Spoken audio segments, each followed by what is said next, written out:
ఉండవల్లిలోని ప్రజా దర్బార్లో మంత్రి లోకేష్ ను కలిసిన మదన్ మోహన్ సంచలన ఆరోపణలు చేశారు. వైసీపీ రాజ్యసభ సభ్యుడు విజయసాయిరెడ్డి తన భార్యను లోబర్చుకొని విశాఖపట్నంలో 1500 కోట్ల విలువైన భూములు కొల్లగొట్టారని, ఆయన అక్రమాలు, అసాంఘిక కార్యకలాపాలపై పోరాడుతున్నందుకు తనను ఇటీవలే హైదరాబాద్ నుంచి కోల్కతాకు బదిలీ చేయించారని, సస్పెన్షన్ కు గురైన దేవాదాయ శాఖ అసిస్టెంట్ కమిషనర్ కలెంగిరి శాంతి భర్త మదన్ మోహన్ ఆవేదన వ్యక్తం చేశారు. విజయసాయిరెడ్డి, అడ్వకేట్ సుభాష్ కలిసి తన భార్య శాంతిని లోబర్చుకొని విశాఖలో ఆర్కే బీచ్ నుంచి భీమిలి వరకు పెద్ద ఎత్తున భూములు కొల్లగొట్టారని చెప్పారు. 2022 నుంచి 23 మధ్యకాలంలో తనను ఏమార్చి అమెరికా పంపిన విజయసాయి తన భార్య శాంతితో రహస్యంగా సహజీవనం చేసి మగబిడ్డను కన్నారని తెలిపారు. తనకు న్యాయం చేయాల్సిందిగా రాష్ట్రపతి, ప్రధాని కార్యాలయాలతో పాటు రాష్ట్ర హోంమంత్రి, డీజీపీలను కలిసి విన్నవించానని తెలిపారు.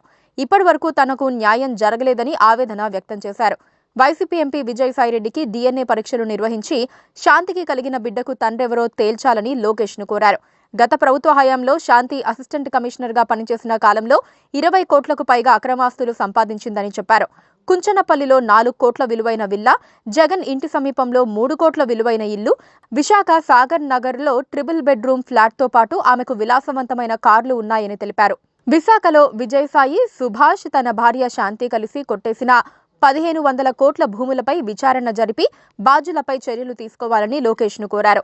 విజయసాయి కుట్రతో కోల్కతా బదిలీ అయిన తనను తిరిగి హైదరాబాద్ కు ట్రాన్స్ఫర్ చేయించాలని విన్నవించారు. మదన్ విన్నపం పట్ల లోకేష్ సానుకూలంగా స్పందించారు. ఉన్నతాధికారులతో మాట్లాడి న్యాయం చేస్తామని హామీ ఇచ్చారు. Please subscribe to KTV Telugu. KTV Telugu. KTV Telugu. KTV Telugu channel.